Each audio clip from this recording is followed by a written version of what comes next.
Welcome to Mexico Unexplained, where we will explore the magic, the mysteries, and the miracles of Mexico. This series presents information based partly on theory and conjecture. The podcaster's purpose is to suggest some possible explanation, but not necessarily the only ones to the subjects we will examine. Here is your host, Robert Bitto. Welcome, and muy bienvenidos to episode number 382 of Mexico Unexplained, where we examine the magic, the mysteries, and the miracles of Mexico. I'm your host, Robert Bitto. In the year 1925, Franz Blom and Oliver Lafarge of Tulane University got permission from the Mexican government to explore an overgrown archaeological site in the tropical jungles of the state of Tabasco. They thought they were excavating a Maya site, although what would later be called La Venta was on the western fringes of what was then considered Maya territory. Between 1940 and 1943, the famous Mesoamerican archaeologists Matthew Sterling and Philip Drucker led excavations at La Venta, sponsored by the National Geographic Society and the Smithsonian Institution. It was only in the 1950s, using sophisticated dating techniques that were newly available, that the Sterling and Drucker team realized that La Venta was a much older site than previously imagined, and that it predated the beginnings of classic Maya civilization by several hundred years. In certain publications, Matthew Sterling is credited with applying the word Olmec to this new pre-Maya civilization. The term Olmec, or the rubber people in Nahuatl, had been used by the Aztecs many centuries later to describe the people living in the area who supplied the Aztec Empire with the rubber to make the balls for their ball games. 20th century archaeologists adopted the term Olmec to describe the ancient civilization found in Veracruz and Tabasco, which flourished some 2,000 years before the Aztecs. So La Venta is an Olmec site as it relates to the ancient culture, which was a term applied much later.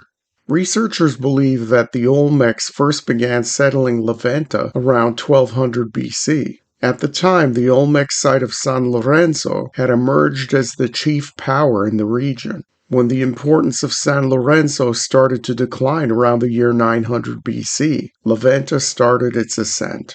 La Venta would dominate the Olmec world for some 500 years and was completely abandoned by about 400 BC.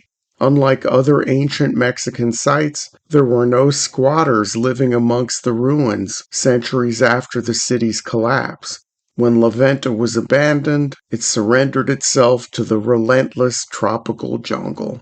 So what does the city of La Venta look like? The ruins are located about 10 miles inland from the coast of the Gulf of Mexico and sit on an island in a swamp overlooking a former river, at times called the Rio Bari and the Rio Palma. The site covers about 2 square miles. La Venta is situated at the convergence of 4 different ecosystems: the Gulf of Mexico, tropical jungle, mangrove swamps, and marshes. Oriented 8 degrees west of true north, La Venta stretches some 12 miles along this axis and shows a high degree of symmetry on either side of the axis. Because there were very little sources of stone nearby, the city was built mostly of earth and clay, and with annual rainfall in the area being 2,000 millimeters a year, many of the structures at this important Olmec site have not survived the elements. It is unknown what a lot of La Venta's buildings looked like, although there are plenty of surviving monuments such as stelae, altars, and mound pyramids to give archaeologists a sense of the vast scope of this amazing city. Dominating La Venta is what researchers call Complex C, or the Great Pyramid of La Venta. Unlike its Maya, Toltec, or Aztec counterparts, this pyramid is not made of stone, but is constructed almost entirely out of clay. At 110 feet tall, it towers over everything, and is visible from far away. Originally, archaeologists believed that the pyramid was made to look like a sacred mountain nearby, but it turns out that the present shape is due in part to 2,500 years of erosion, and this structure did have the familiar pyramid look to it when Venta was at its height. Over the years, the Great Pyramid of Venta has been severely looted, and archaeologists believe that hundreds of priceless artifacts have been whisked away to foreign collections and museums. Just south of the Great Pyramid is Complex B. Complex B consists of a large plaza measuring some 440 yards long and 110 yards wide. It is flanked by several platforms, including one massive one on the eastern side called the Stirling Acropolis, in honor of the archaeologist Matthew Stirling. Researchers believe that the platforms surrounding the plaza served as stages on which public rituals or performances were carried out. There is also a small platform in the center of the Complex B plaza. North of the Great Pyramid is Complex A, which consists of a plaza and mound group surrounded by a series of stone columns. Researchers believe that this complex was restricted to the elites due to the overabundance of luxury goods such as jade, elaborate figurines, and polished mirrors found in burials and offerings beneath the plazas.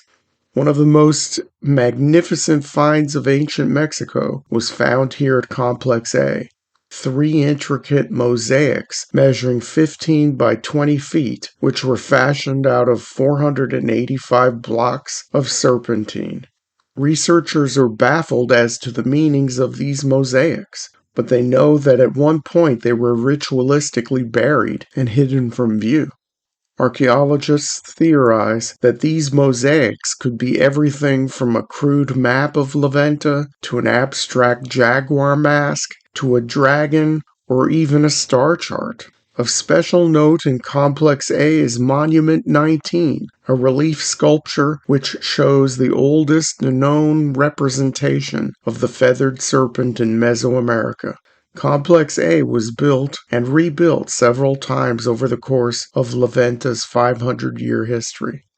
Because of the clay and earth construction at Venta, no residences of the non-elites survive, although archaeologists believe that Complex E would have served as the city's residential zone. At the city's height, researchers believe that Venta could have supported a population of 18,000 people. Venta is known for its monumental artifacts, most notably 4 of the 17 colossal Olmec stone heads have been found there. Labeled Monuments 1 through 4, these gigantic head sculptures were carved from basalt stone transferred from the Tuzla Mountains, located some 50 miles northwest of the city. No one knows how these stones were transported to Venta, through jungles, swamps, and across 2 major rivers. One of these heads, called Monument 1, measures some 9 feet tall and was discovered about a dozen yards south of the Great Pyramid. The other 3 heads were found in a row just north of the elite area called Complex A. They were all facing north away from the city. There are theories as to who or what these heads were meant to represent. The usual ideas of kings or gods are trotted out, but each head is wearing the helmets worn in the famous Mesoamerican ball game. Could academics be failing to see what is right in front of their faces? Could these gigantic sculptures have been made to honor famous ancient Olmec sports stars? In addition to the notorious heads, Venta also is home to 2 gigantic basalt altars known as Altars 4 and 5. The material to make these altars also came from the same place as the stone to make the heads, the Tuzla Mountains, 50 miles away. Both altars measure 6 feet tall and 12 feet wide and have elaborately carved figures in their front center areas. Altar 4 has a man holding a rope who is in a seated position wearing a headdress or mask. It looks like this man is emerging from a cave or maybe from the mouth of a huge mythical creature.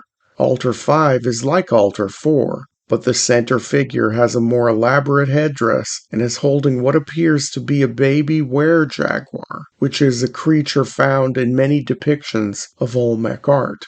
There are two smaller and cruder altars located near the southern edge of the Great Pyramid. Both depict human figures emerging from a cave or mouth, with one holding a limp baby in his arms and the other holding nothing. As with many things Olmec, these altars are open to interpretation by scholars.